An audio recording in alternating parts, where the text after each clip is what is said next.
জওয়ানেরা যুবকেরা এ নবীর উম্মত উম্মতিরা শেষ বেলায় একটুখানি বুঝে যান এখান থেকে চরিত্রের পরিবর্তন করে নেন জীবনের রূপটা পাল্টে নেন জীবনের মোড়টা ঘুরিয়ে নেন আল্লাহ নবী হযরত মুসা আলাইহিস সালাম আল্লাহর কাছে আরজ করলেন রব্বি আল্লাহ কিভাবে সম্ভব হলো এটা কিভাবে সম্ভব আল্লাহ পাক রব্বুল আলামিন নবী মুসাকে ডাক দিয়ে বলে হে নবী মুসা হে আমার কলিমুল্লাহ হে নবী মুসা শোনো শোনো আমি আল্লাহ চাইলে সবকিছু করতে পারি ওই ব্যক্তিটা সকালবেলা যখন ওই বাচ্চা ছেলেটার হাত ধরে ধরে যাচ্ছিল ওই মানুষটা যেতে যেতে একটা জঙ্গলের ভিতরে প্রবেশ করলো জঙ্গলের ভিতরে প্রবেশ করার পরে ওই সাথে থাকা বাচ্চাটা তার পিতাকে জিজ্ঞাসা করতে লাগে আব্বা জান আব্বা জান আব্বা জান বলেন বলেন বলেন বলেন এই যে জঙ্গলে আমরা প্রবেশ করেছি এই জঙ্গলটা কত বড় এই জঙ্গলটা কত বড় ওর বাপ বলতে লাগলো বাবা ছেলে এই জঙ্গলটা অনেক বড় কি হলো বাচ্চা ছেলের হাত ধরে নিয়ে যাচ্ছে বাপকে জিজ্ঞাসা করছে ওই ছেলেটা আব্বাজান এই জঙ্গলটা কত বড় বাপ কি বলছে জঙ্গলটা অনেক বড় তখন বাচ্চা ছেলে বাচ্চারা বারবার প্রশ্ন করে না ওটা কি এক জিনিস বারবার বোঝাতে হয় ওটা বেলুন ওটা বেলুন আচ্ছা ওটা কি বেলুন ওটা কি বেলুন বারবার বলে বাচ্চা ছেলে আব্বাকে বলছে আব্বা সবথেকে কি বড় বলছে এই জঙ্গলটা কত বড় বলছে অনেক বড় ওই বাচ্চা ছেলে আবার প্রশ্ন করছে আব্বাজান এই জঙ্গলের থেকে আর কি বড় আছে একবার জোরে বলেন সুবহানাল্লাহ সুবহানাল্লাহ বলেন সুবহানাল্লাহ পরে বুঝতে পারবেন আব্বা এই থেকে কি বড় এই কথাটা বাপকে কোথায় নিয়ে যাবেন খুশি একবার তাকবীর দান তো নারে তাকবীর সবাই মিলে ঝুলে দেন নারে তাকবীর নারে তাকবীর বাচ্চা ছেলে যখন জিজ্ঞাসা করলো আব্বাজান জঙ্গল অপেক্ষা কি বড় ওর আব্বাজান বলছে ছেলে এই জঙ্গলটা অনেক বড় এই জঙ্গলের থেকে ওই যে দূরে একটা পাহাড় দেখা যাচ্ছে ওই পাহাড়টা অনেক বড় একবার জোরে বলেন সুবহানাল্লাহ আসেন আবার একটু শুনি ওই বাচ্চাটা আবার জিজ্ঞাসা করে আব্বাজান জঙ্গল অনেক বড় জঙ্গল অপেক্ষা পাহাড় বড় আব্বাজান একটুখানি বলে ওই পাহাড়ের থেকে আর কি বড় আব্বাজান বলতে লাগে আমার ছেলে শোনো শোনো এই জঙ্গলের থেকে পাহাড়টা বড় আর ওই পাহাড় অপেক্ষা ওই যে সাগর দেখতে পাওয়া যায় ওই যে নদী দেখতে পাওয়া যায় ওই সাগর ওই নদীটা অনেক বড় আব্বাজান পাহাড় বড় পাহাড়ের থেকে নদী সাগর বড় সাগর নদী থেকে আর কি বড় আব্বাজান জানিয়ে দিতে লাগে আমার ছেলে রে এই জঙ্গল অনেক বড় জঙ্গলের থেকে পাহাড় বড় পাহাড়ের থেকে সাগর নদী বড় সাগর নদী অপেক্ষা আমার আল্লাহ পাকের জমিন অনেক বড় আব্বাজান বলে বলে এই জমিনের থেকে আর কি বড় আব্বাজান বলতে লাগলেন জঙ্গল বড় পাহাড় বড় নদী নালা বড় নদী সাগর বড় তার থেকে জমিন বড় আর এই জমিন অপেক্ষা আমার আল্লাহ পাকের আসমানটা অনেক বড় ওই ছেলে আবার প্রশ্ন করে আব্বাজান জঙ্গলটা বিশাল বড় পাহাড়টা আরো বড় নদী সাগরটা আরো বড় জমিনটা আরো বড় আসমান আরো বড় আসমান অপেক্ষা আর কি বড় আব্বাজান ঝরঝর ঝরঝর করে কাঁদে এবারে আর উত্তর আসে না আব্বাজান ঝরঝর ঝরঝর করে কাঁদে চোখের পানি ছেড়ে দিয়ে কাঁদে এ নবী মুসা শোনো শোনো বান্দা চোখের পানি ছেড়ে দিয়ে কাঁদে ছেলের উত্তর দেয় না ছেলে বারে বারে প্রশ্ন করে আব্বাজান আসমানের থেকে আর কি বড় অবশেষে ওই আব্বাজান সন্তানকে জবাব দিয়েছিল আমার ছেলে শোনো শোনো জঙ্গল অনেক বড় তার থেকে পাহাড় বড় তার থেকে নদী বড় তার থেকে জমিন বড় তার থেকে আল্লাহর আসমান বড় আছে অপেক্ষা তোমার আব্বাজানের গুনাহ আরো বড় জোরে বলেন সুবহানাল্লাহ জঙ্গল বড় পাহাড় বড় নদী বড় জমিন বড় আসমান বড় এবার কি বড় কাঁদছে মনে পড়ে গেল এরে ছেলে তোর বাপের তো গুনাহ অনেক এই ছেলে এই আসমানের থেকে তোর আব্বার গুনাহ অনেক বড় বলে ঝরঝর করে কাঁদছে গল্পটা কে কার সঙ্গে করছে গল্পটা কে কার সঙ্গে করছে বলেন? আল্লাহ নবী মুসাকে বলছে। কে? আল্লাহ নবী মুসাকে বলছে, এই মুসা, ওই যে ছেলেটাকে নিয়ে গিয়েছিল, ছেলে প্রশ্ন করছিল আর বাপ এইভাবে উত্তর দিচ্ছিল। গল্পটা, এই কথাটা শোনাচ্ছে আল্লাহ নবী মুসাকে। একবার জোরে বলেন সুবহানাল্লাহ। মুসা নবীর উম্মতের ঘটনা বলছি, আমাদের না, আমাদের নসিব তো কথা বুঝলেন আরো পাঁচা, সেই জামানার নবীর উম্মত। তখন ওই ছেলেটা এখনো চুপ না। আব্বাজান, জঙ্গল বড়, পাহাড় বড়, নদী বড়, জমিন বড়, আসমান বড়, গোনা বড়, তার থেকে কি বড়? একবার বড়, তার থেকে আর কিছু বড় আছে? ওই ছেলের আব্বাজান ঝরঝর করে কাঁদে আর ছেলেকে বলছে লাগে, আমার ছেলে শোনো, জঙ্গলটা অনেক বড়, জঙ্গল অপেক্ষা পাহাড় অনেক বড়, পাহাড় অপেক্ষা নদী সাগর অনেক বড়, আর নদী সাগর অপেক্ষা জমিনটা অনেক বড়, জমিন অপেক্ষা আসমানটা অনেক বড়, আর আসমান অপেক্ষা গোনা অনেক বড়, আর তোমার বাপের গোনা অপেক্ষা আমার আল্লাহ পাকের দয়া, আল্লাহ পাকের রহমত অনেক বড়। জোরে বলেন সুবহানাল্লাহ। বাপ ঝরঝর করে কাঁদছে আর বলছে, তোমার বাপের গোনা থেকে আল্লাহ পাকের কি বড়? রহমত বড়। আল্লাহ কোরআনে বলছে, আয়াগফিরু লাকুম যুনুবাকুম আল্লাহু গফুরুর রহিম।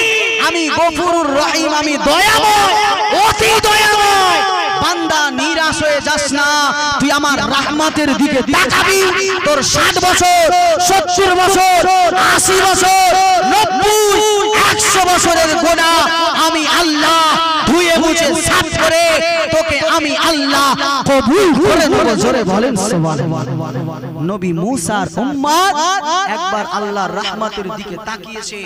আল্লাহ পাক নবী মুসাকে বলছে, এ মুসা, সকালবেলা যে নিকৃষ্ট ছিল, আমি আল্লাহ পাক রব্বুল আলামিন আমার রহমতের দিকে তাকানোর কারণে আমি আল্লাহ তাকে ভালোবেসে, আমি আল্লাহ তাকে মহব্বত করে তার জীবনের হাজার হাজার হাজার সগীরা কবিরা শিরকি বিদআতি, রাতের অন্ধকারে দিনের আলো অনাচার করা সেই সমস্ত গুনাহগুলোকে আমি আল্লাহ তার জীবন থেকে মিটিয়ে দিয়ে মাফ করে দিয়ে তোমার যুগের সবথেকে উৎকৃষ্ট নেককার বানিয়ে দিলাম। জোরে বলেন সুবহানাল্লাহ।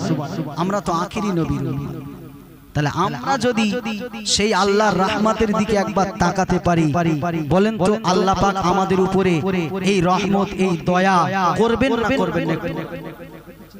বুকে হাত রেখে একটু নিজে নিজে চিন্তা করে যে আমরা তো শেষ নবীর উম্মত। যে নবী যেটা বলেছে, যে নবী যেটা চেয়েছে আল্লাহর কাছে, আমার আল্লাহ পাক রব্বুল আলামিন খুশি খুশি আসমান চিরে সেটা পাঠিয়ে দিয়েছে। আমরা তো সেই আখেরি নবীর উম্মত। ফলে আমরা কেন আমাদের নিজেদের জীবনের গোনাগুলো, আমাদের নিজেদের জায়গাটা কেন জান্নাতে করে নিতে পারবো না? গোনাগুলো কেন দুনিয়া থেকে মেটাতে পারবো না? নিজে নিজে আত্মসমীক্ষা করা লাগবে। কথা বুঝলেন? আসেন একটু, অনেকক্ষণ হয়েছে, একটু দরুদ শরীফ পাঠ করি। আল্লাহুম্মা সাল্লি আলা,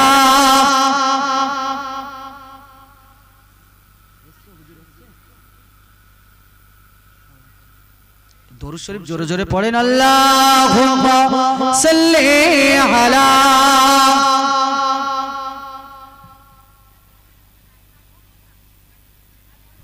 ওয়ালা আলি সাইয়্যিদিনা।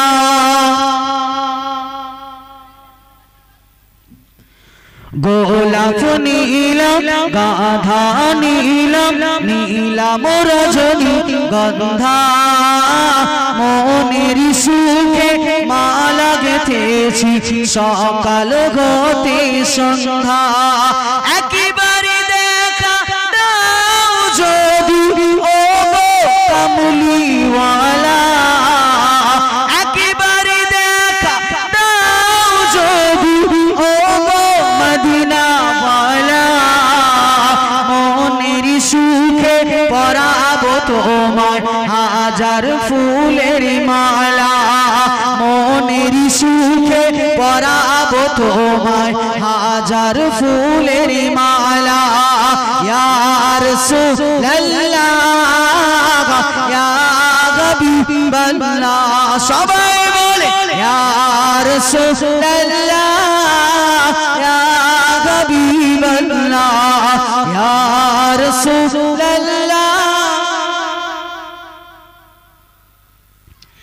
লাল ফুলকে প্রশ্ন করি রংটি কোথায় পেলে নবীজির খুন মুবারক লাল ছিল বলে তাই তো আমি লাল ফুলকে তুলে তুলে গেঁথে করলাম মালা একবারই দেখা দাও যদি ও গো কামলিওয়ালা একবারই দেখা দাও যদি ও গো মদিনাওয়ালা মনের সুখে পরাবো তোমায় হাজার ফুলের মালা মনের সুখে পরাবো তোমায় হাজার ফুলের মালা গোলাপ নীলাম গাধা নীলাম নীলাম রজনী গন্ধা মনের সুখে পরাবো তোমায় হাজার ফুলের মালা মনের সুখে পরাবো তোমায় হাজার ফুলের মালা আল্লাহুম্মা সাল্লি আলা সাইয়্যিদিনা মাওলানা মুহাম্মদ ওয়া আলা আলিহি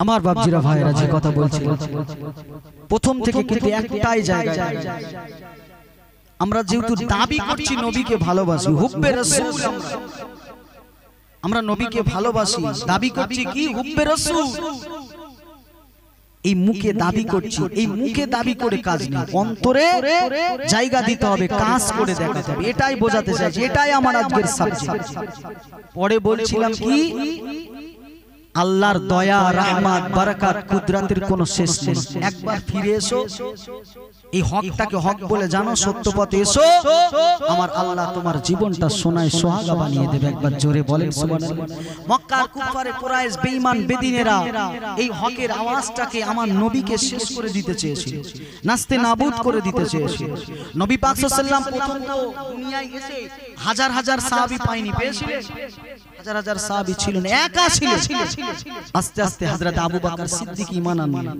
আম্মা জান খাদিজা আনলেন হযরত আলী উসমান এমন করে সংখ্যা বাড়তে লাগলো 22 জন 42 জন 47 জন 50 61 62 75 104 189 এইভাবে আল্লাহ রাসূল যখন দুনিয়া থেকে বিদায় নিচ্ছেন বিদায় হজের ময়দানে খুতবা দিয়েছিলেন আল্লাহ রাসূল সাল্লাল্লাহু আলাইহি ওয়াসাল্লামের তখন কিছু কম বেশি 2 লক্ষ সাহাবা মওজুদ ছিলেন জোরে বলেন সুবহানাল্লাহ হক পথে ছিলেন সত্য পথে ছিলেন সেই জন্যই তো নবী পাকের কাছে সাহাবায়ে কেরামেরা একে একে মক্কার কুফারে কুরাইশরা হককে হক জেনে না হককে না হক জেনে ইসলাম মেনে নবীর কাছে এসেছিলেন নবীর কাতারে কাতারবদ্ধ হয়ে মদিনার নববীতে নামাজ আদায় করেছিলেন জোরে বলেন সুবহানাল্লাহ এর জন্য নবী পাকের আদর্শ নবী পাকের আখলাক চরিত্র হক ন্যায় নিষ্ঠা ছিল নবী পাক সাল্লাল্লাহু আলাইহি ওয়াসাল্লাম তার জীবদ্দশাতে কাউকে কোনোদিন মারবো ধরবো জোর করে কষ্ট দিয়ে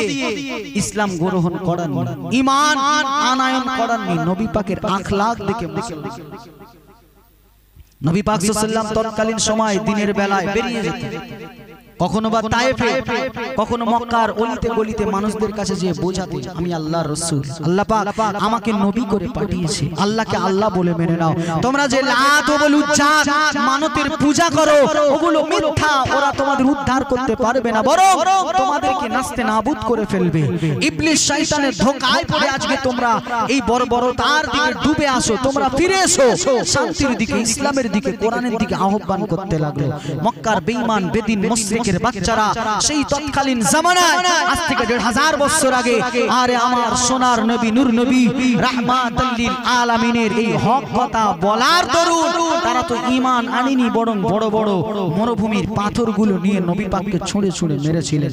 আল্লাহ নবী নূর নবী জমিনে পড়ে যায়, না দিয়ে খুনগুলো বেরিয়ে যায়, আল্লাহ নবী অজ্ঞান হয়ে যায়। হুঁশ ফিরে পাওয়ার পরে কখনো কোনোদিন বেঈমানদের বিরুদ্ধে আল্লাহর কাছে একটি বারের জন্য বদদুয়া করেননি। জোরে বলেন সুবহানাল্লাহ।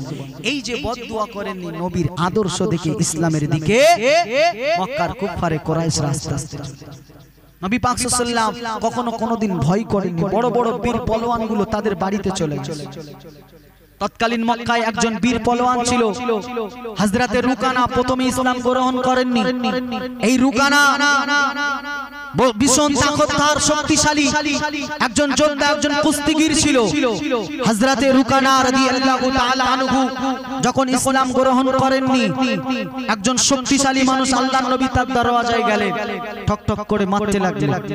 বার হয়ে এলেন, কি ব্যাপার? নবী পাকের পরিচিতি তখন ছড়িয়ে গেছে। কি ব্যাপার? আল্লাহর নবী বিনয়ের সঙ্গে বললেন, ভাই রুকানা, তোমার কাছে আমি এসেছি ইসলামের দাওয়াত নিয়ে, তোমার কাছে আমি এসেছি কোরআনের দাওয়াত নিয়ে, তোমার কাছে আমি এসেছি হকের দাওয়াত নিয়ে। আমি আল্লাহর নবী, আমাকে নবী বলে মেনে নাও, আল্লাহকে আল্লাহ বলে মেনে নাও, ইসলামের কালেমা পড়ে তুমি মুসলমান হয়ে যাও, ঈমানের কালেমা পড়ে নাও। রুকানা তখন বলছে, শোনো, তুমি একজন সম্মানীয় ব্যক্তি, তুমি আমানতদাতা, তোমাকে এই মক্কার মানুষেরা সকলে ভালোবাসে, তুমি একজন সম্ভ্রান্ত ফ্যামিলির সন্তান, কুরাইশ গোত্র, কুরাইশ খানদানের ছেলে, এই জন্য তোমাকে আমি মানলাম না।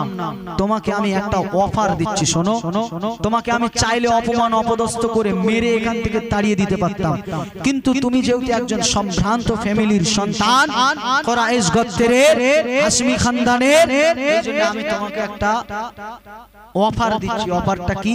তুমি যে ইসলামের দাওয়াত নিয়ে এসেছো আমি তখন মেনে নেব যদি তুমি কুস্তি করে আমাকে হারিয়ে দেখাতে পারো, তাহলে আমি রুকানা কথা দিচ্ছি তোমাকে নবী বলে মেনে নেব, আল্লাহকে আল্লাহ বলে মেনে নেব। আল্লাহর রাসূল রাজি হয়ে গেলেন, যাও, যদি তোমার সঙ্গে কুস্তি করার কারণে তুমি যদি ইসলাম গ্রহণ করো, তাই আমি তোমার সঙ্গে কুস্তি করতে রাজি। ডেট দেয়া হলো। মক্কার অলিতে গলিতে বেঈমান বেদিনেরা ছড়াচ্ছে। ইসলামের নবী মুহাম্মদ রাসূলের সঙ্গে যুদ্ধ করবে বীর পলোয়ান রুকানা, অলিতে গলিতে ছড়িয়ে দিচ্ছে। আর হযরতে রুকানা সে তো ভীষণ শক্তিধর, আর আল্লাহর রাসূল সাল্লাল্লাহু আলাইহি ওয়াসাল্লাম এক বেলা খায় আর এক বেলা খাওয়া হয় না, পেটে পাথর বেঁধে থাকে, ক্ষুধার্ত শরীর সর্বসময়। আল্লাহর রাসূল যুদ্ধ করবে, আল্লাহর রাসূল কুস্তি লড়বে ওই পলোয়ানের সঙ্গে। মক্কার মানুষেরা সকলে অবাক, সবাই ভাবছে চলো ইসলামের নবী মুহাম্মদ রাসূল বিউজ্জতি হবে, আমরা সব দেখতে যাব। টাইম দেয়া হলো, ডেট দেয়া হলো, ময়দান বলে দেওয়া হলো, সবাই যাবে। এই যখন মক্কার অলিতে গলিতে আওয়াজটা ঘুরছে, হযরতে আবু বকর সিদ্দিকের কানে আওয়াজটা চলে গেল।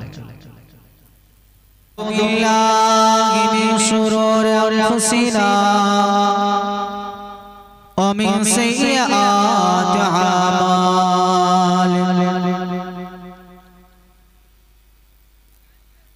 মান ইয়াহদিহিল্লাহু ফালা মুদিল্লা লাহু ওয়া মান ইউদ্লিলহু ফালা হাদিয়া লাহু ওয়া নাশহাদু আল লা ইলাহা ইল্লাল্লাহু ওয়াহদাহু লা শারীকা লাহু ونشهد أن سيدنا وحبيبنا ومولانا محمدا عبده ورسوله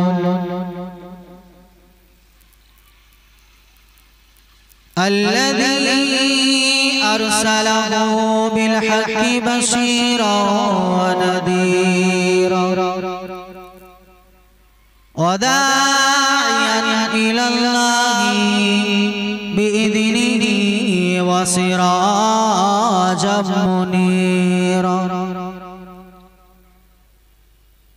إن الله وملائكته يصلون على النبي يا أيها الذين آمنوا عليه وسلموا تسليما اللهم صل على سيدنا مولانا محمد وعلى آله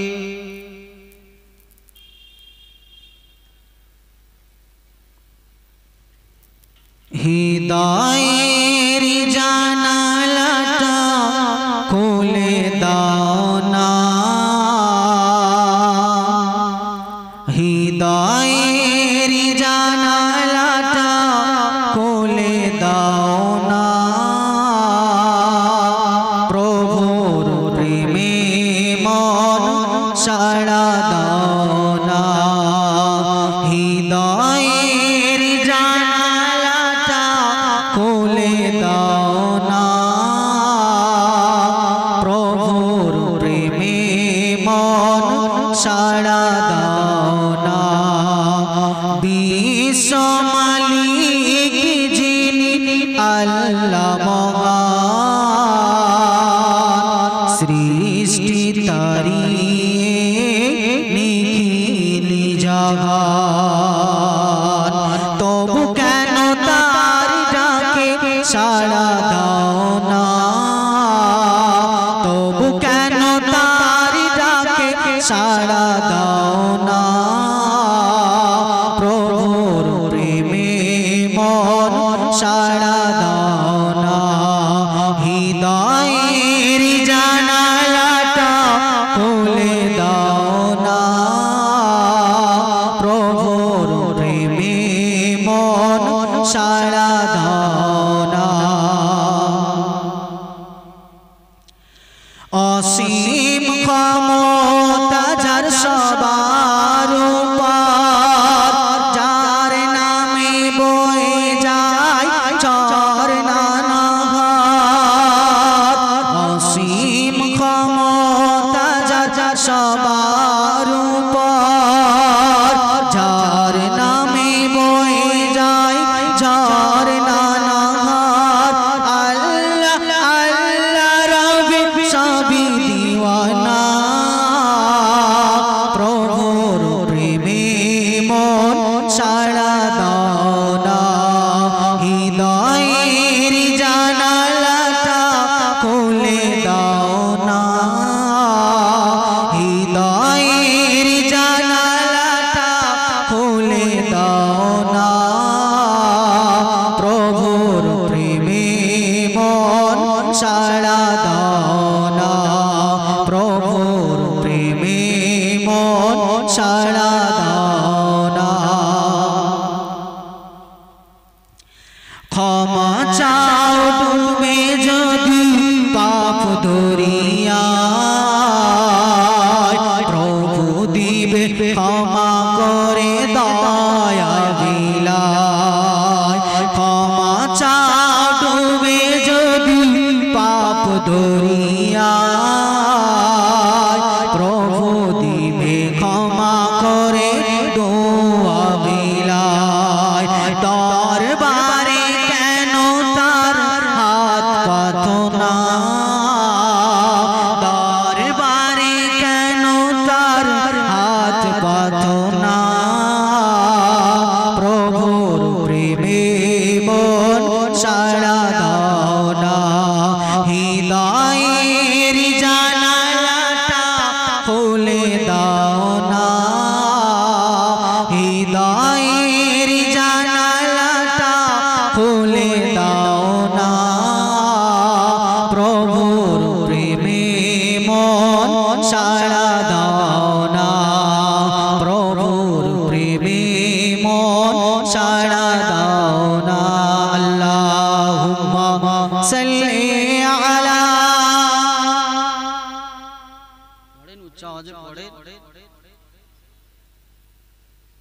একটু কলমা জিকির লা ইলাহা ইল্লাল্লাহ লা ইলাহা ইল্লাল্লাহ লা ইলাহা ইল্লাল্লাহ মুহাম্মাদুর রাসূলুল্লাহ আল্লাহুম্মা সাল্লি আলা সাইয়্যিদিনা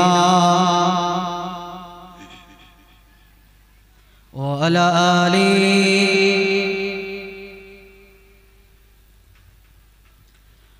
وقال الله تعالى في كلامه المجيد الفرقان الحميد بسم الله الرحمن الرحيم اليوم أكملت لكم دينكم وأتممت عليكم نعمتي ورضيت لكم الإسلام دينا وقال النبي صلى الله عليه وسلم كل أمتي يدخلون الجنة إلا من عبى قيل ومن عبى قال من أتاني دخل الجنة ومن عصاني فقد أبى رواه البخاري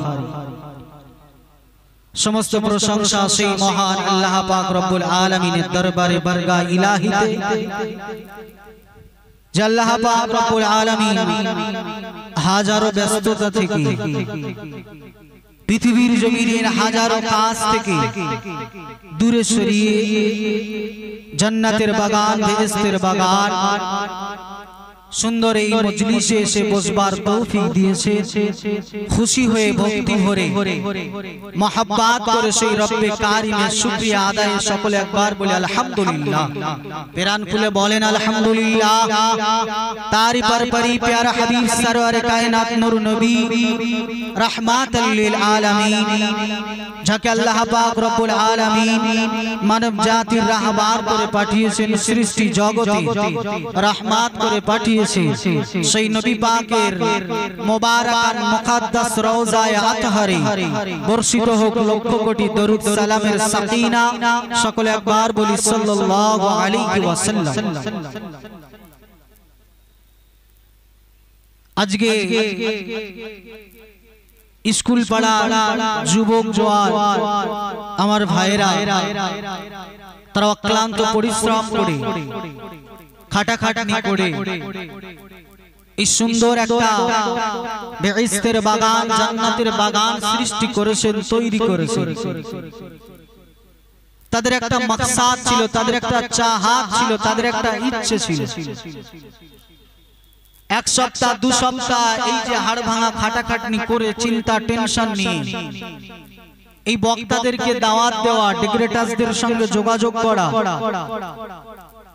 জায়গা ঠিক করা মেহমানদের জন্য তাবারুকের ব্যবস্থা এই খাটাখাটনি তাদের একটি মাকসাদ একটি উদ্দেশ্য ছিল আমরা এরকম একটা মজলিস করব সেই মজলিসে আমার পাড়ার চাচা আমার পাড়ার যুবক জওয়ান ভাইগুলো এক কথা যারা শরিয়ত মাননে ওয়ালা যারা কোরআন মাননে ওয়ালা দ্বীন মাননে ওয়ালা তারা আসবে তারা বসবে শরিয়তের কথাবার্তা শুনবে কোরআন ও হাদিস শুনবে সেখান থেকে তারা আখলাক তাদের চরিত্রের পরিবর্তন ঘটাবে এই আশা এই উদ্দেশ্য নিয়ে তারা এই মজলিস করেছে আজকে অত্যন্ত দুঃখ লাগছে একদিকে তাদের খাটনি তাদের চিন্তা ভাবনা অপরদিকে গ্রামবাসীদের চিন্তা ভাবনা দেখে এত সুন্দর একটা মজলিস এত সুন্দর একটা মাহফিল এত সময় এই জায়গা ভরে যাওয়ার কথা ছিল এর আগে দুটো উইকেট পড়েছে দুইজন হুজুর কোরআন হাদিসের কথা বলেছে অত্যন্ত সুন্দর সুন্দর কথা বলছিল হাদিস ও কোরআন থেকে হাদিস কোরআন দিয়ে বুঝাচ্ছিলেন তানারা এই মজলিস জান্নাতে নিয়ে যাবে তানারা বোঝাচ্ছিলেন এই মজলিস আখিরাতে কাজে আসবে তানারা বলছিলেন এই মজলিস কবরে কাজে আসবে এই মজলিস তোমার কঠিন দিনে সাহারা হবে এই মজলিস তোমার কঠিন দিনে উপকারে আসবে এখান থেকে গলা ফাটিয়ে হাদিস ও কোরআন থেকে বোঝাচ্ছিলেন কিন্তু এই জায়গায় মানুষ নেই একবারের জন্য কোন কমিটিকে বলতে হয়নি কোন বক্তাকে বলতে হয়নি কোন গ্রামবাসী মানুষকে বলতে হয়নি ওই রাস্তায় চলে যাও, ওখানে গেলে তুমি জাহান্নামে আগে যাবে, ওখানে গেলে তোমার ক্ষতি বেশি হবে, ওখানে গেলে কবরে জবাব দিতে হবে। কেউ বলেনি, তারা আপনারা জানে, কিন্তু ও জায়গায় জাম করছে, ভিড় করছে, আসল জায়গায় মানুষ নেই। কথা বাবাজি ঠিক বলছি না ভুল বলছি বলে? আজকে আমরা কতটা পিছিয়ে আছি শরিয়াত থেকে, হক ন্যায় নিষ্ঠা সত্য থেকে আমরা কতটা পিছিয়ে আছি। আজকে একজন মানুষকে যদি বলা হয় দেখতে পাওয়া পুকুরে পা দিয়ে নামতে যদি বলা হয় রাতের অন্ধকারে, জাননেওয়ালা ব্যক্তি কখনো নামবে না, কখনো নামতে চাইবে না। চাইবে বলেন? বুদ্ধিমান কোন পুরুষ অথবা নারী কেউ দেখতে পাচ্ছে ওটা গর্ত, ওটা পুকুর, সেখানে কি পা দেবে বলে? কিন্তু ধর্মের ব্যাপারে, শরিয়াতের ব্যাপারে দেখতে পাচ্ছে ওটা জাহান্নামের পথ, ওটা আযাবের পথ, ও আমাকে জাহান্নামে নিয়ে যাবে, ও আমাকে শেষ করে দেবে। তারপরে আমার আপনার আমাদের ঘরের কিছু মেয়ে আর কিছু ছেলেই তো ওইখানে ঘুরছে বলে। বেধর্মীরা এসছে আজকে আপনার জলসায়, ওই যে দোকান পাশারি বসেছে ওখানে যারা ঘুরছে, বেধর্মী কেউ এসছে? কৃষ্টি কালচারটা কাদের বলেন তো? নির্দ্বিধায় একটু বলেন, ওখানে যে কাজটা হচ্ছে, যেভাবে ঘুরছে, ওটা কি একজন মুসলমান ওই রকম ভাবে ঘুরতে পারবে? হ্যাঁ কি না বলেন? যদি ঘুরতে না পারবে তাহলে সোজা কথা এটা কি বলা যায় না ওরা আমাদের কেউ নয়? বলা যায় কিনা? কোন চাচা বলবে আমার না? চাচা জলসা শুনছে, চাচার মেয়ে, চাচার বউ, চাচার ছেলে, চাচার জামাই ওই বাজারে মার্কেটিং করছে, ঘুরছে। চাচা এখানে বসে ওয়াজ নসিহত শুনছে, হক শুনছে, সত্য নয় নিষ্ঠা কোরআন হাদিসের আলোচনা শুনছে। কত হাদিস শুনে আমরা মোটামুটি বক্তা এসে ফুয়ারা উড়িয়ে ফেলছে, সুবহানাল্লাহ দিয়ে দম ফাটতে ফেলছে আমরা। কাজ কিন্তু কিছু হবে না চাচা। ওইখানে যে ওই বজ্জারাঘাত পড়ছে, ওইখান থেকে যে কাবিরাগুলো অর্জন করছে, ওইখান থেকে যে সগীরাগুলো অর্জন করছে, ওর ভাগ কিন্তু আপনারও আসবে। কারণ আপনি বাপ, আপনি তাকে জন্ম দিয়েছে, আপনার হক ছিল সন্তানটাকে বোঝানো, আপনার দায়িত্ব ছিল, আপনার কর্তব্য ছিল আপনার ছেলেটাকে বোঝানো। আপনি শ্বশুর, আপনার কর্তব্য ছিল আপনার ছেলের বউটাকে বোঝানো। আপনি না বুঝিয়ে আপনার ছেলেটা আর বউটার হাতে পয়সা দিয়ে আপনি ওই রাস্তায় তুলে দিয়েছেন চাচা। আপনি জলসায় বসে তাসবিহ টিপছেন, আল্লাহ আল্লাহ জিকির করছেন, সুবহানাল্লাহ নারায়ে তাকবীরের ফুয়ারা উড়াচ্ছেন। কসম খুদার বলছি এই ওয়াজ আপনাকে নাজাত দেবে না, এই সুবহানাল্লাহ আল্লাহু আকবার আপনাকে নাজাত দিবে না। নাজাত যদি আপনাকে পেতে হয়, আগে আপনার ওই ছেলে, আপনার ছেলের বউটা, আপনার মেয়েটা, তাদেরকে বোঝানো লাগবে, তাদেরকে বুঝিয়ে রাস্তা থেকে অর্ধলঙ্গদেরকে আপনার ঘরে ঢোকানো লাগবে। তবে চাচা যদি বসে সুবহানাল্লাহ আলহামদুলিল্লাহ বলে, তবে কিছু ফায়দা আছে। কথা ঠিক বলছি না ভুল বলছি? আজকে আমরা তো নামাজ সব পড়ছি, রোজা তো সব রাখছি, ওয়াজ নসিহত দিচ্ছি, দান খায়রাত করছি, উমরা জিয়ারতে বহু যাচ্ছি, ফরজ হজ করে আসছি। কথা বুঝলেন? অর্থের কম নেই, কোনো মাদ্রাসা ফাঁকা নেই যেখানে দান করি না, কোনো মসজিদ ফাঁকা নেই যেখানে দান করি না। আল্লাহ অর্থ দিয়েছে, তুমি দান করছো, কিন্তু এগুলো তো তোমাকে বাঁচাতে পারবে না। কারণ তোমার ছেলে মেয়ে, তোমার বাড়ির লোকজন, তোমার স্ত্রীটা যে বেহায়া বিপদদায় রাস্তায় ঘুরছে, তোমার ছেলেটা একেবারে শরিয়াত জমাই করে বেড়াচ্ছে, তোমার বাড়ি, তোমার নসলে যারা এসেছে, তোমার অধীনে যারা আছে, সেই সমস্ত ব্যক্তিগুলো তো শরিয়াতের বুকে পা দিয়ে গলা জবাই করছে। অতএব আপনি একা নামাজ পড়ে, রোজা রেখে, দান সদকা করে আপনার একা নাজাত আপনি যদি মনে করেন, আপনার তো হবে না, আপনাকে তো বোঝাতে লাগবে ছেলে। আমার কথায় রাগ করছেন আপনারা? হক কথা টক হবে, তিতো হবে, সহ্য করতে হবে। যদি সহ্য করে নিতে পারে তবেই কামিয়াব, নচেত নয়। আপনি বাপ, আপনি ছেলেটাকে বুঝান, আপনি বাপ, আপনি বৌমাটাকে বুঝান, আপনি মেয়েটাকে বুঝান, তারা বুঝে না, প্রাপ্ত বয়স্ক হয়েছে, বুঝেন, আপনি আঘাত করেন, আঘাত করতে পারবেন আপনি আপনার সন্তানকে, কেন বুঝবেন? হ্যাঁ, তারপরে বুঝছে না, ব্যাস বিচারটা আল্লাহকে দিয়ে দেন। আল্লাহ বড় হয়েছে, আমি বাপ এখন কমজোর, আমার কথা বুঝে না, আপনি আমাকে ক্ষমা করেন, একটা লাইন পাবেন। নচেত নয়। আমরা কিন্তু ক্ষতিগ্রস্তদের অন্তর্ভুক্ত আছি। কথা বুঝলেন? শেষ জামানায়, আখিরি জামানায় নূর নবী রাহমাতাল লিল আলামিনের উম্মত হয়েছে। আমাদের শান, আমাদের মাকাম কত আলা করে দিয়েছে আল্লাহ। কথা বুঝলেন? শ্রেষ্ঠ কিতাব আল কোরআন পেয়েছি, সবকিছুতে আমরা শ্রেষ্ঠত্বের হকদার। আমরা নবী পেয়েছি শ্রেষ্ঠ, কিতাব পেয়েছি শ্রেষ্ঠ, আমরা উলিল আমর, আমাদের মুজাদ্দিদ জামান দাদা হুজুরকেও পেয়েছি শ্রেষ্ঠ। একবার জোরে বলেন সুবহানাল্লাহ। সব দিক দিয়ে আমরা উৎকৃষ্ট। আমাদের মাকাম কত উচ্চ, আমাদের মাকাম কত আলা, আমাদের ভাগ্য কত ভালো, আমাদের নসিব কত ভালো, কিন্তু আমাদের ব্যবহার, আমাদের আখলাক, আমাদের চরিত্র ইবলিস শয়তান অপেক্ষা খারাপ। আমাদের এমন চরিত্র ইবলিস আমাদের ছায়া ডিঙাতে চায়। আমাদের ব্যবহার এত খারাপ, শয়তান আমাদের ছায়া ডিঙাতে চায় না। আমরা সে অপেক্ষা এত খারাপ কাজ করেছি এই জিন্দেগিতে।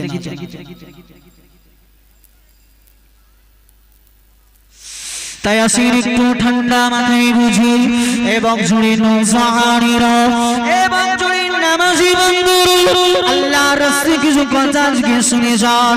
আপনি নামাজ পড়ছেন, রোজা রাখছেন, আপনি তাসবিহ দিচ্ছেন, আপনার বাড়ি বিবিটা, আপনার প্রাপ্ত বয়স্ক মেয়েটা ওই রাস্তায় ঢন্ডন ঢন্ডন করে ঘুরে বেড়াচ্ছে। এ চাচা শুনে রেখে দাও, এ নৌসান শুনে রেখে দাও, তুমি নামাজ পড়ছো, রোজা রাখছো, তাসবিহ করছো, তো কি হয়েছে? তোমার স্ত্রীটা, তোমার বোনটা, তোমার মেয়েটা রাস্তায় বেপরদায় ঘুরে যদি তোমার তার থেকে যে গুনাহটা আসবে, ওই গুনাহ তোমাকে নাজাত যেতে দেবে না। আল্লাহ পাক জান্নাতের দিকে পাঠিয়ে দেবে। তোমার ওই সন্তান কলার ধরে টেনে ধরবে, তোমার ওই স্ত্রী তোমার পিছন দিক দিয়ে টেনে ধরবে, তোমার সন্তান তোমাকে টেনে ধরবে। আরে আব্বা জান, দুনিয়া জমিনে বেপরদায় ঘুরেছিলাম, দুনিয়া জমিনে শরিয়াতের বিখিলাফ চলেছিলাম। তুমি আমার পিতা, তুমি আমাকে জন্ম দিয়েছিলে, তুমি আমাকে হকের আদেশ দাওনি, সত্য কথা আমাকে জানাওনি। আজকে একা একা জান্নাতে চলে যাও। না না না, আমি তোমার সন্তান, আমি তোমার স্ত্রী, আমি তোমার মেয়ে, আমি তোমাকে জান্নাত যেতে দেব না। টেনে ধরবে। নামাজ রোজা হজ যাকাত করেছে, আল্লাহ বলবে যা বান্দা জান্নাতে যা। আপনার ছেলে টেনে ধরবে, আপনার মেয়ে টেনে ধরবে, আপনার স্ত্রী টেনে ধরবে। কি গো, দুনিয়ায় তো খুব ইবাদত করেছিলে, আর আমরা যে ঘুরেছিলাম সত্যটা আমাদেরকে জানোনি। আমাদের প্রতি দায়িত্বটা তো তুমি পালন করোনি। তুমি একা কিভাবে জান্নাতে যাচ্ছ? চলো জাহান্নামে আমিও যাব, আমাদের সঙ্গে তোমাকে জাহান্নামে যেতে হবে। লা আদরি, কিছু বলার থাকবে না। হাই হাত আর হাত কিছুই জানবেন না, কিছুই করতে পারবেন না, একদম স্টপ হয়ে যাবে। কঠিন দিন অপেক্ষা করছে। তাই আসেন আমরা আগে চরিত্রটা পরিবর্তন করি, পরিবেশটা আগে সুন্দর করি, তারপর না হয় ইবাদত উপাসনা করা। মুসলমান দাবিদার নবীকে ভালোবাসে, মুসলমান দাবিদার কোরআন মানে, মুসলমান দাবিদার শরিয়াতকে ভালোবাসে, পীর ওলিকে ভালোবাসে, হককে ভালোবাসে, হাদিসকে ভালোবাসে। দাবি শুধু করলে হবে না, আপনাকে জীবনে বাস্তবে রূপান্তরিত করতে হবে। আমরা আজকে দাবিদারের ভিতরে সীমাবদ্ধ হয়ে গেছি। আমরা দাবি করি আমরা মুমিন, আমরা দাবি করি মুসলমান, আমরা দাবি করি নবীকে ভালোবাসি, আমরা দাবি করি কোরআনকে ভালোবাসি, আমরা দাবি করি হাদিসকে ভালোবাসি। এই দাবি করলে নাজাত পাওয়া যাবে না। কোরআন মানে দাবি করেছে, কোরআন বলছে না সালাত, নিশ্চয়ই নামাজ পড়ে নাও, নামাজটা আদায় করো, তবেই কোরআনের ভালোবাসা প্রমাণ হবে।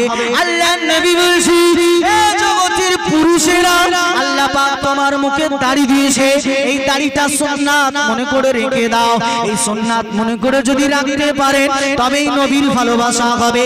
হাদিস মানে হাদিস বলছি চলে যাও 5 ওয়াক্ত নামাজের সঙ্গে সঙ্গে ফরজ নামাজ আদায় করার পরে আমার নবীর সুন্নাত নামাজগুলো সুন্দরভাবে আদায় করে নাও। ময়দানে মাশরে দিনে আমার আল্লাহ পাক নামাজের বিনিময় নাজাত দিয়ে দেবে।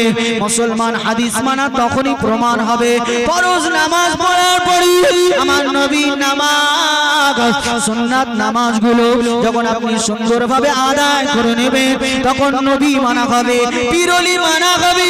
পুরপুরার মুজাদ্দিদুজ জামান আমিরুশ শরিয়াত দাদা পীর রহমাতুল্লাহ আলাইহি তার জীবদ্দশা থেকে ইসলাম রিসার্চ করে করে ইসলাম থেকে যে কিছু ফতোয়া দিয়ে গেল, কিছু নীতি আদর্শ আমাদের জন্য রেখে গেল, আল্লাহর ওলি মুজাদ্দিদুজ জামান দাদা পীর রহমাতুল্লাহ আলাইহি বলে গেল, নারী পুরুষ অবাধ্য মিলামেশা করো না। জামানা যতই শেষে আসুক না কেন আমার মুরিদের ছেলেরা, আমার মুরিদের মেয়েরা তারা বেপরদায় ঘোরাফেরা করবে না, তারা অকথ্য ভাষা দেবে না, তারা হকের পথে চলবে, তারা সত্যের পথে চলবে। আপনি যদি দাবি করেন মুজাদ্দিদুজ জামানকে ভালোবাসেন, সিলসিলায়ে হক দাদা পীরকে যদি ভালোবাসেন, আপনার ভিতরে আদর্শ থাকা লাগবে। এই আদর্শ যদি থাকে তবেই প্রমাণ হবে আপনি মুজাদ্দিদুজ জামান দাদা পীরকে ভালোবাসেন। জোরে বলেন সুবহানাল্লাহ। এই আদর্শগুলো তো থাকতে হবে। শুধু বলে দিলাম কোরআন মানি, নবী মানি, হাদিস মানি, মুজাদ্দিদ জামান মানি, ইজমা মানি, কিয়াস মানি, শুধু মুখে বলে দিলাম কিন্তু কাজে নেই, ইতাই বাস্তবে নেই, জীবনে নেই। এই মানা কোনো কাজে আসবে? এই মানা কোনো কাজে আসবে? অতএব আপনাকে বাস্তবে রূপ দিতে হবে। নবীকে ভালোবাসেন, নবী বলছে যাও তোমার বাড়ির মেয়েটাকে তোমার মাটাকে পর্দায় রাখো, আল্লাহর রাসূল বলছে। আর আমরা সেটা না করে দাবি করছি আল্লাহর রাসূলকে ভালোবাসি। কখনো নবীকে ভালোবেসেছি যদি বলতে হয়, নবীর জন্য যদি জীবন দেওয়া লাগে জীবন দিতে হবে, তবেই তো আপনি প্রকৃত নবীর আশে। আজকে আমি আপনি আমরা বলছি নবীকে ভালোবাসি, তৎকালীন সময় আমির হামজা বলেছিল নবীকে ভালোবাসি। আমি আপনি আমরা বলছি নবীকে ভালোবাসি, হযরত ওমর বলেছিল নবীকে ভালোবাসি। আমি আপনি আমরা বলছি ভালোবাসি, তৎকালীন সময় বিলাল বলেছিল নবীকে ভালোবাসি। এখন আমরা বলছি নবীকে ভালোবাসি।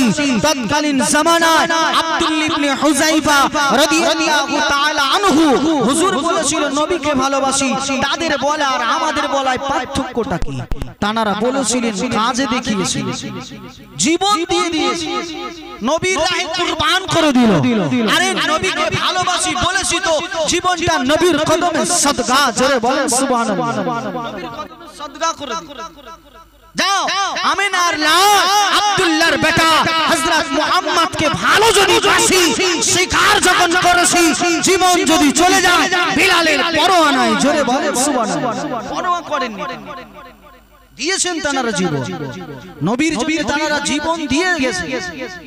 কথা দিয়েছে, মুখে বলেছে, কাজে করে দেখিয়েছে।